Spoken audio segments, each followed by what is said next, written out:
well. And as always, the first or the start to any game, as we like to do, is the coin toss. Let's get it on.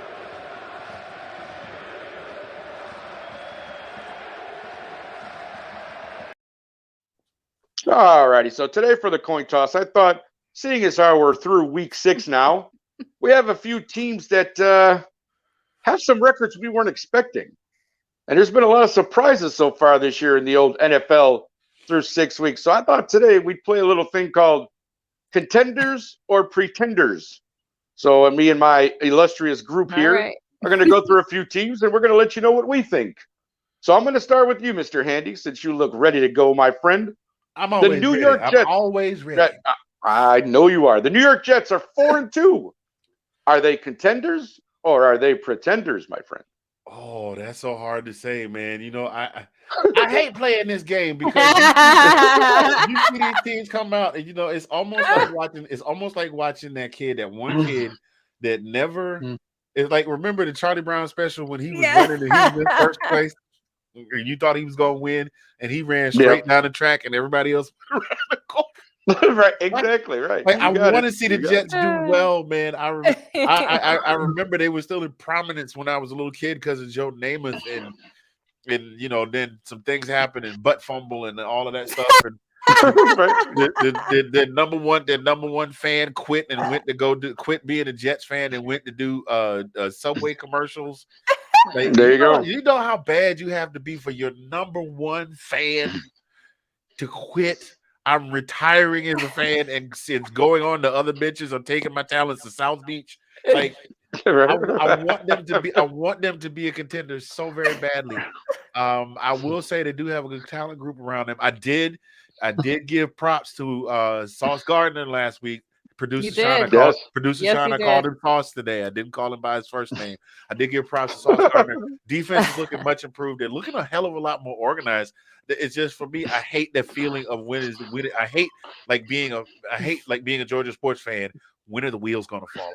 Like, that's my thing. Right. So I'm you know what though? I've always played for the position of an underdog with all the teams I've rooted for. So I'm going to root for the underdog, and I'm going to call them a contender. I think they're going to be in this thing till the thick of it, right down to the very end. Okay. All right. No. So what you're saying is they're a contender. Is that what you're saying? Sir. I'm saying they're a contender. Okay. All right. Very good. And again, we thank you. Andrew's out there in the audience. David, we saw you. Kyle, and of course, Stifler's mom is watching, so that's always great. Delilah, I'm going to give you the 5-1 New York Football Giants. Pretender or contender? I think between both New York teams, they are contenders. Oh, okay.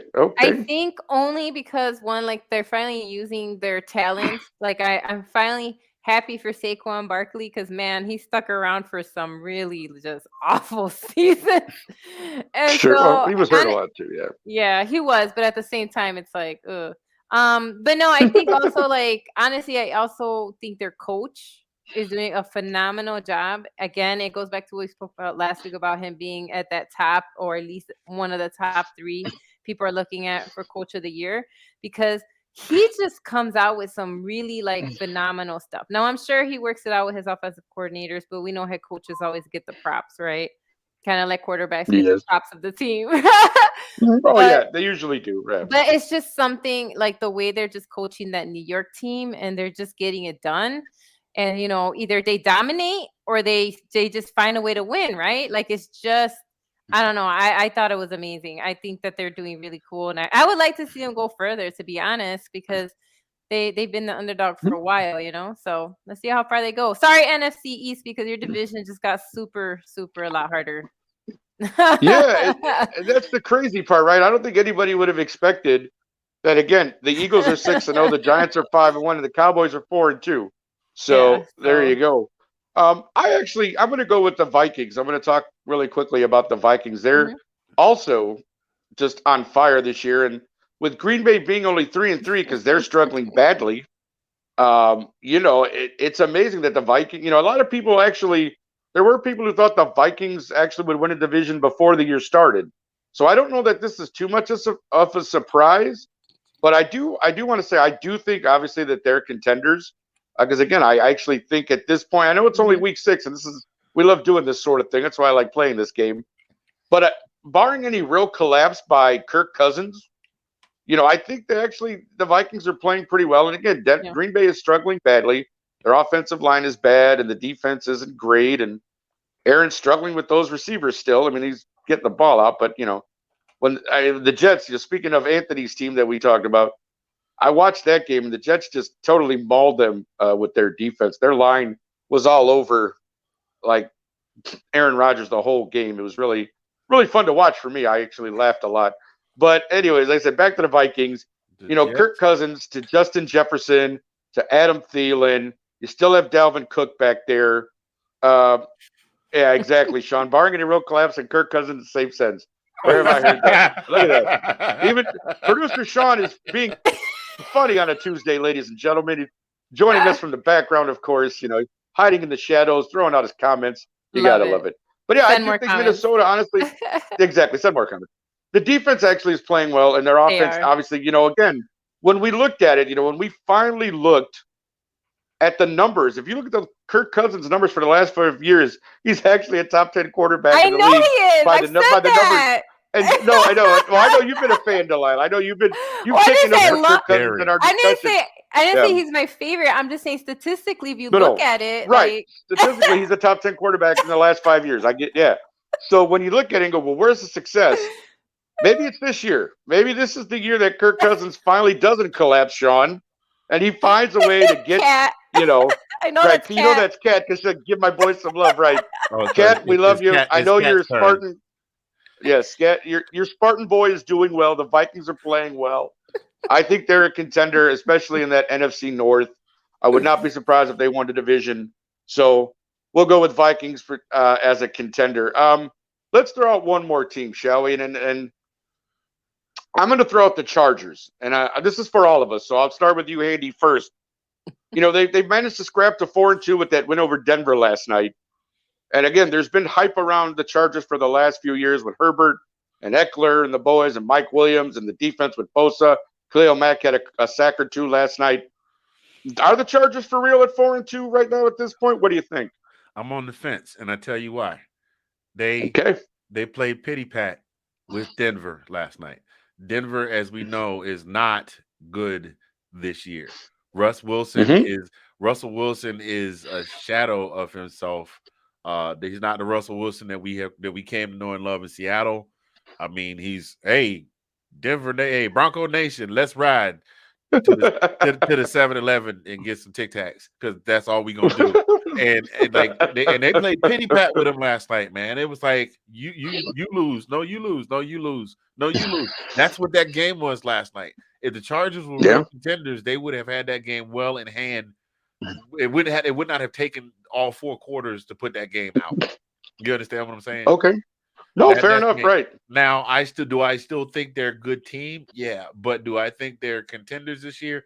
They still got to get through Kansas. I mean, you still got Kansas City in the same division. We know that the Raiders are, and we know the Broncos are not too far behind the Broncos. Right. So sure. I see them holding up the rear. I mean, they might get a wild card spot, maybe. Right. Maybe. All right, Delilah, how about you? Are you sold on the Chargers or not? Sorry, I'm not. But then they're in a division with 2 teams that are just not playing to their elite caliber, right? Sure. They're not going to beat Kansas City. They're just not going to beat Patrick Mahomes. Honestly, I'm actually disappointed at the division because I know we really thought that division was going to be the most competitive, or at least one of the top competitive divisions in the league coming in the season. And it's just like the Raiders imploded. Denver is playing like just god awful football. You know what I mean? And so I feel like by default they might be like the second in their division, but they're not going to take that division away from Mahomes, and because of that, they're pretenders. Okay, fair enough. Now, I'm going to go a little bit against the grain here. That's what I do, I guess, right? I want the smoke. No, I'm just kidding. But I still have hope in the Chargers. I'm not going to lie. Justin Herbert, to me, it's his 3rd year in the league. I really think that this young man is still coming into his own. Now, he should by this time now, but he did. He lost Rashawn Slater off his line. And, a couple of other guys have been injured. They've been replacing people on that line. And that's really what's hurt them in these last few games is he's getting pressured a lot more than he normally does. I mean, Slater was a beast on that left side protecting his blind side. And with him out, you've noticed the glaring difference. David said, I told you guys last week, LA Chargers was done after the loss to KC. Okay, David, fair enough. But again, they sit there at 4-2, like you said, in a division where two of the other teams are just not playing to their. So, I mean, again, like Delilah said, Anthony said, there's a potential for them to still make the playoffs. There's 7 teams that go in each division. And I just think at 4-2, they're sitting in a decent spot. Yes, they probably won't overtake Kansas City. But again, they are technically right there at this particular junction. I just feel like they're not done yet. I'm going to have a little faith in Justin Herbert and the boys. So I'll say contender, and you guys can throw the eggs at me later when it doesn't happen. All right? So, as you know, that is the coin toss. That is our first segment every week. Thanks for watching. If you like that clip, be sure to check out the other great content from the Let's Talk Football community. And as always, please like, subscribe, and hit that notification bell so you'll be notified when more great content like this becomes available.